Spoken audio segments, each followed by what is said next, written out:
Morning 12th class students. हम बेटा पिछला जो वीडियो था उसमें पी ब्लॉक एलिमेंट्स के बारे में डिस्कस कर रहे थे।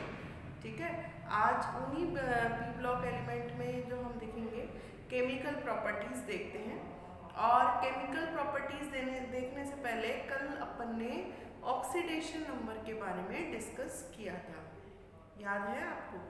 अपन ने यहाँ पे डिस्कस किया था कि ग्रुप नंबर 15 एलिमेंट्स जो हैं 3 टाइप्स के ऑक्सीडेशन स्टेट शो करते हैं, -3, +3 एंड +5। ठीक, जिसमें नाइट्रोजन जो है मेनली 2 ही ऑक्सीडेशन स्टेट शो करता है, -3 एंड +3। ठीक है, +5 ऑक्सीडेशन स्टेट नाइट्रोजन शो नहीं करता due to absence of d orbital. Up to down stability of +5 oxidation state decreases due to inert pair effect।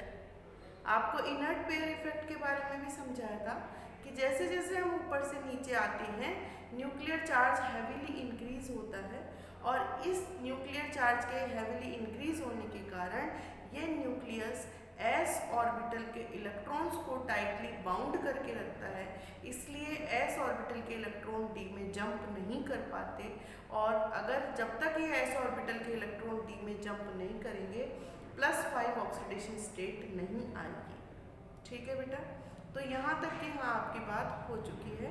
अब हम केमिकल रिएक्टिविटीज़ की बात करते हैं। केमिकल रिएक्टिविटीज़ से पहले कुछ हम एनामोलस प्रॉपर्टीज़ देख लेते हैं नाइट्रोजन की। ठीक है, तो यहाँ पे अगला जो टॉपिक है वो है एनामोलस प्रॉपर्टीज़ ऑफ नाइट्रोजन। तो एनामोलस प्रॉपर्टी होती है कुछ डिफरेंट प्रॉपर्टीज़। तो हमारा जो आज का टॉपिक है वो है anomalous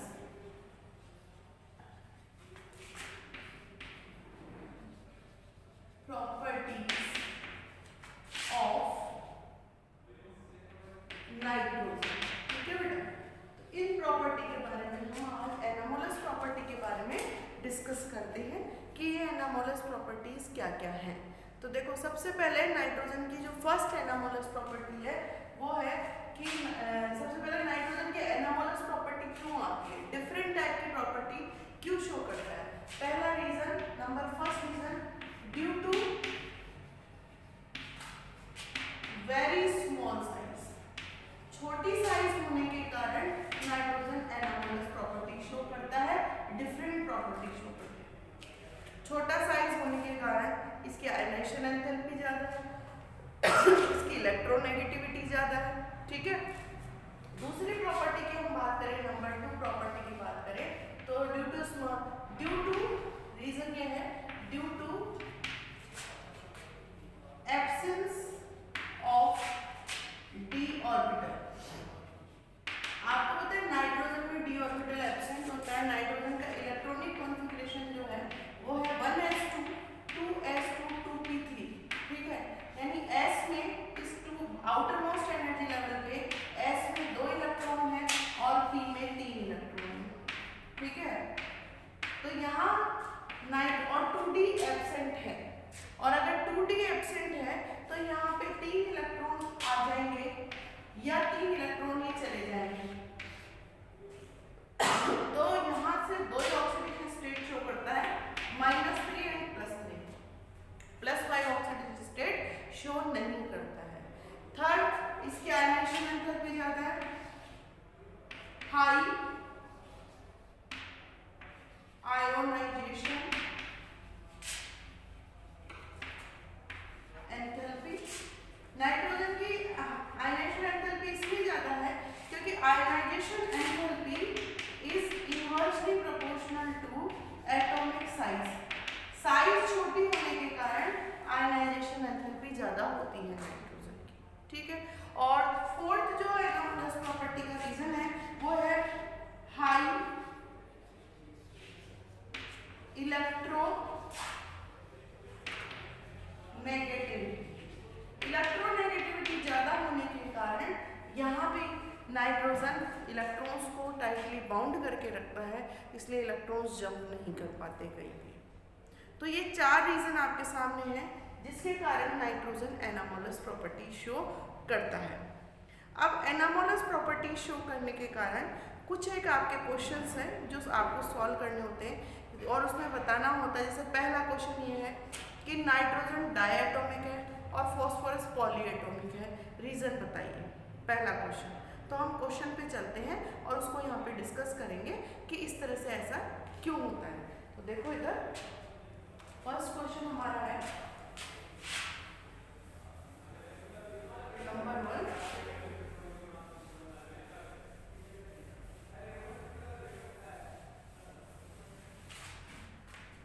Number 1 question, first question, nitrogen is diatomic and phosphorus is polyatomic. Give reason. Nitrogen दो एटम से ही क्यों बना है जबकि फॉस्फोरस बहुत ज्यादा एटम से बना हुआ है। तो इसका रीजन ये है बेटा कि नाइट्रोजन और नाइट्रोजन में ट्रिपल बॉन्ड पाया जाता है, ठीक है, जबकि फॉस्फोरस में सिंगल बॉन्ड पाया जाता है। ये सिंगल बॉन्ड पाया जाता है, ठीक है। जहां नाइट्रोजन में ट्रिपल बॉन्ड है तो 1 सिग्मा और 2 पाई, यहाँ ओनली सिग्मा बॉन्ड प्रेजेंट है फॉस्फोरस के बीच में, ठीक है। तो यहाँ अगर हम देखें पॉलीएटोमिक क्यों नहीं है, अगर किसी एटम में पाई बॉन्ड फॉर्मेशन हो जाता है तो उसमें कैटेनेशन की टेंडेंसी नहीं रहती, यानी आगे और एटम से बॉन्ड बनाने की टेंडेंसी खत्म हो जाती है। इसीलिए नाइट्रोजन 2 एटम तक ही सीमित रह जाता है जबकि फॉस्फोरस और भी एटम से बॉन्ड बनाता है। इसलिए नाइट्रोजन डाईएटोमिक है और फॉस्फोरस पॉलीएटोमिक है। आई बात समझ में आपको? वापस मैं बोल रही हूँ, यहाँ नाइट्रोजन में ट्रिपल बॉन्ड मतलब पाई बॉन्ड फॉर्मेशन होता है और जिनमें पाई बॉन्ड फॉर्मेशन होता है उनमें कैटेनेशन टेंडेंसी नहीं रहती है और इसीलिए नाइट्रोजन 2 एटम तक ही सीमित रह जाता है जबकि फॉस्फोरस पॉलीएटोमिक है। अब इसका जस्ट अपोजिट क्वेश्चन ये है कि नाइट्रोजन, सेकंड क्वेश्चन ये है नाइट्रोजन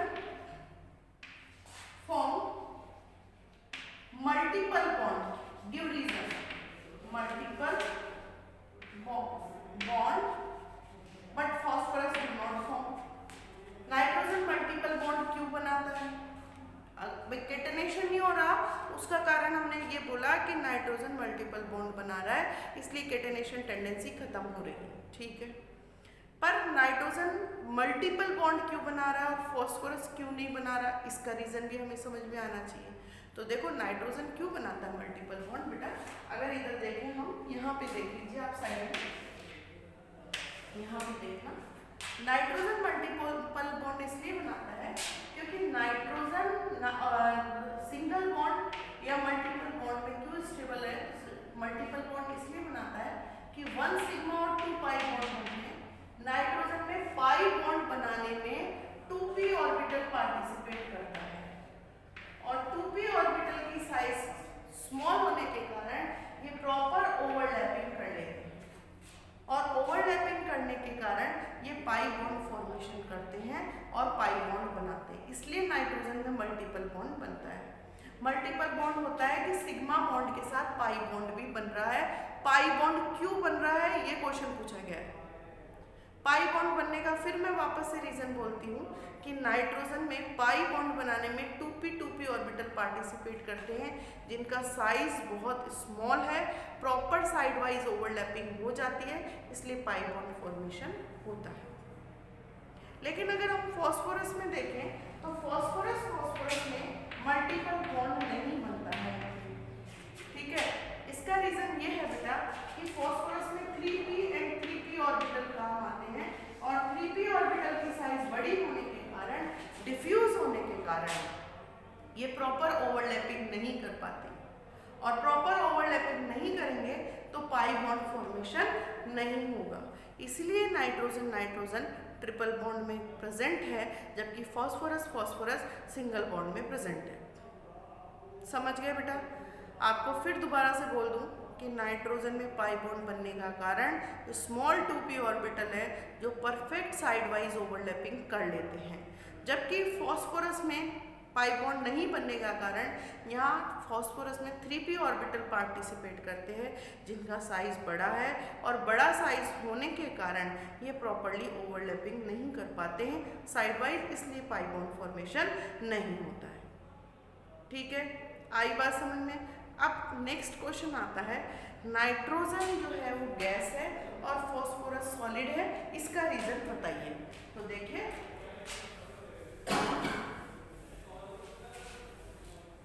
अगला क्वेश्चन,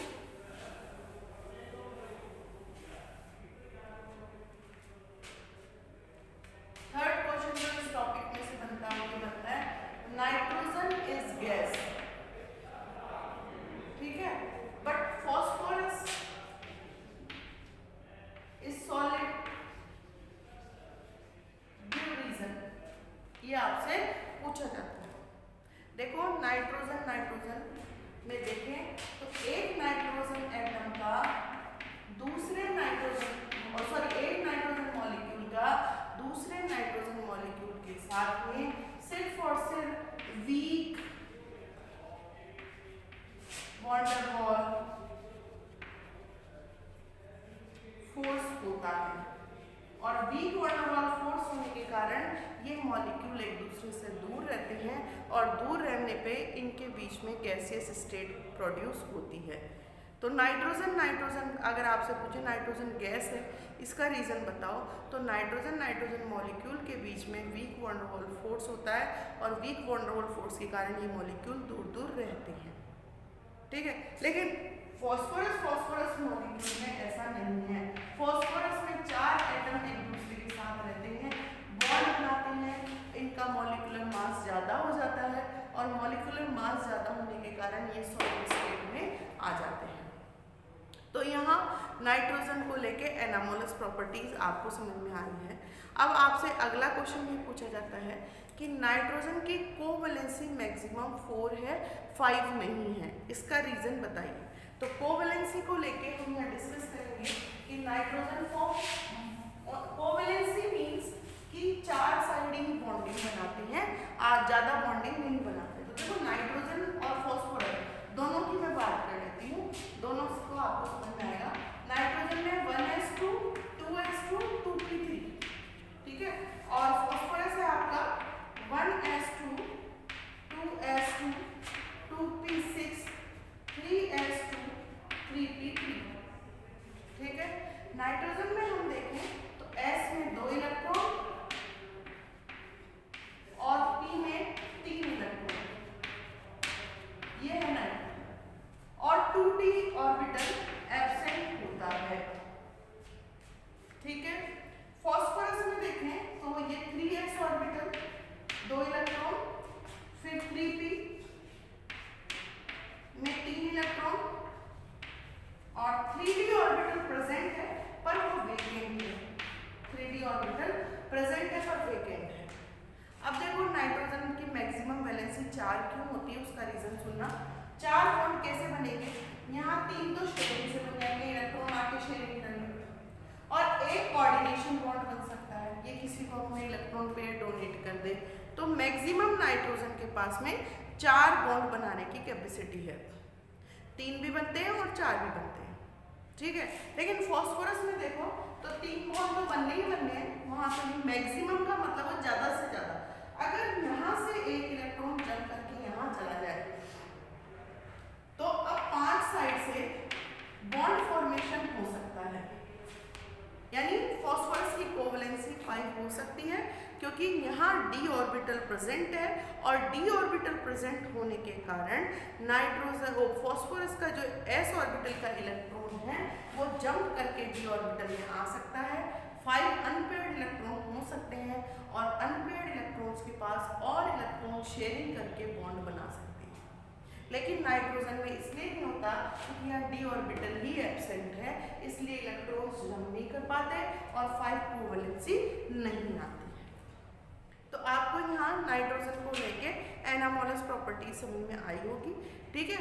अब हम चलते हैं केमिकल रिएक्टिविटी पे कि ये क्या क्या बनाते हैं। ये हाइड्राइड्स बनाते हैं इस ग्रुप के, ऑक्साइड्स बनाते हैं, हैलाइड्स बनाते हैं, मेटल से रिएक्ट करते हैं तो किस तरह से रिएक्ट करते हैं, कौन कौन से कंपाउंड बनाते हैं, ये एसिडिक नेचर के हैं या बेसिक नेचर के हैं, इनकी स्टेबिलिटी पे क्या फ़र्क पड़ता है, ये सब कुछ बातों के लिए हम डिस्कशन करते हैं। ठीक है बेटा, तो देखो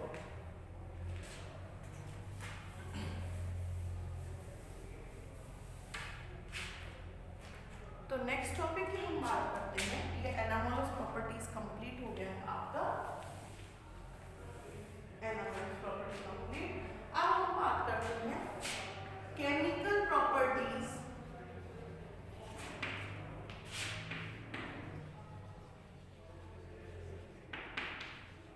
ऑफ ग्रुप नंबर 15 एलिमेंट्स, यानी ग्रुप नंबर 15 के एलिमेंट्स कौन कौन सी केमिकल प्रॉपर्टी शो करते हैं।